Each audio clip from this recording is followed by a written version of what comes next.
Is it better to wrap yourself up into the lives of those you love, or is it better to leave them to the wolves of this world?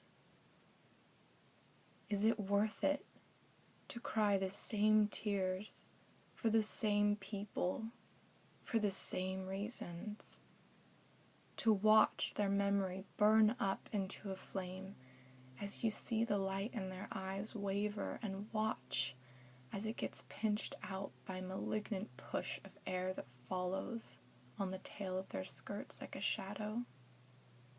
How do we carry them when they've told us to let them suffer to their masters? When we've laid them down in a casket or a hospital bed or at the foot of a wooden cross, why do we wake up years from the day we try to lay them down, and they're still there in our arms, the light gone from their eyes, with their hearts still beating and minds still defeated by self-doubt or self-loathing? Why must we carry so much love in our hearts for the ones who hurt themselves the most, the ones who choose to live in self-denial to survive?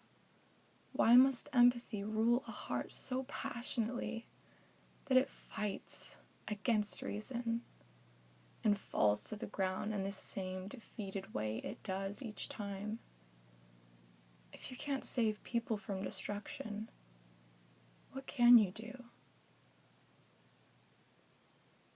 You can believe that beyond the crushing waves that drown them in bottles of wailing hopes cut short, that even through the most searing bacterial-ridden bickering that eats the skin off their bones where they lay next to their spouse with ribs exposed as a skeleton laid bare in its most raw, vulnerable state, there is still a heart underneath the cage of whitewashed bone. There is still a dream that lives no matter how beaten their body or soul is. And even if they had let it go, or die along the way, it still lives in us, the ones that worship these fallen gods or goddesses whom we adore in their most fragile, naked state. We dream for them. Our tears are proof that they are worth the dream they once believed in. We are the glue that binds that dream to them, even after they've ruined their body or allowed their soul degradation.